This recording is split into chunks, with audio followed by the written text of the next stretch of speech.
You're in the beginning of our trench system here. This is a recreated trench from the First World War.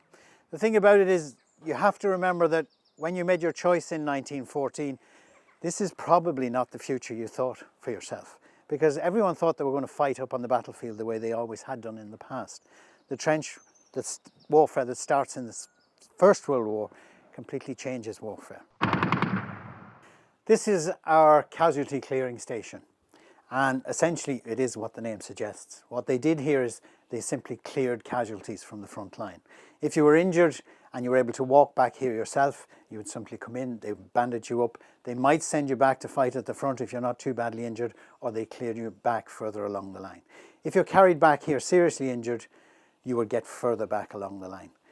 The reason we have this photograph here on the wall is to give an illustration of how claustrophobic it might be in here, because whenever we get large groups of people in here, we cram as many people as possible into this room, because this photograph is a section of a room about the same size as what we're in here.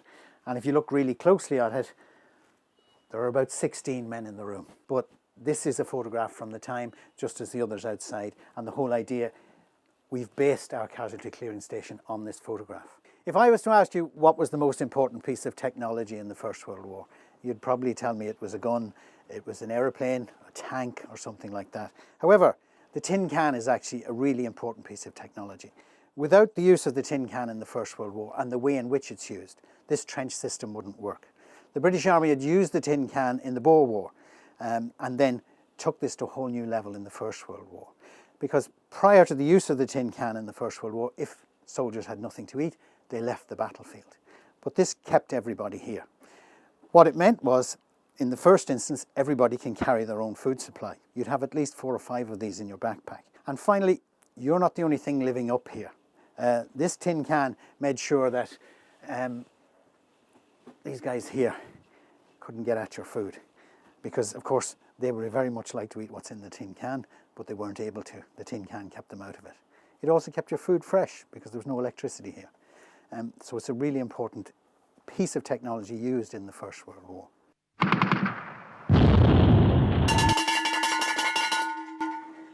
That's the sound of the gas bell. The First World War sees the introduction of the use of gas for the first time. And the reason gas is used is because barbed wire completely changes the First World War. It turns the ground between trenches into essentially no man's land. Nobody can be out there. So one way to attack is to send gas from one side to the other. And that's why this man here is in one of the early gas masks. Even though it looks very strange and very crude, it's actually a very effective gas mask. We have a replica of one here. The way in which this gas mask worked was, what they did is they covered this material in glycerin and phenate, which is a chemical that neutralized gas. It caused the gases at the time to crystallize on the cloth. The way in which it worked was, you put this thing into your mouth, and this is actually a one-way valve. You could only breathe out through this, you couldn't breathe in, and you breathed in through your nose. And you tucked it in really tight around your collar. Not very effective against tear gas, but very effective against the gases at the time. It's also very effective as long as it stays wet. Now, there are accounts that soldiers were told that if the gas mask had dried out and they didn't have the chemical to put on it, then they were told to urinate on the mask. So they would literally pee on the mask and then put it over their head. It gives you an indication of how desperate they were at the time that they would do that. So essentially, what our trench has done is try to explain that the choice you made in 1914 necessarily didn't lead to what you thought it would. It certainly wasn't the war you thought you were going off to fight in. Nobody thought they were going to end up in a trench like this. Nobody, for instance, thought they were going to have to wear a gas mask. It's very much not the war, or not the future people thought they were getting in 1914 when they chose to go off to the First World War.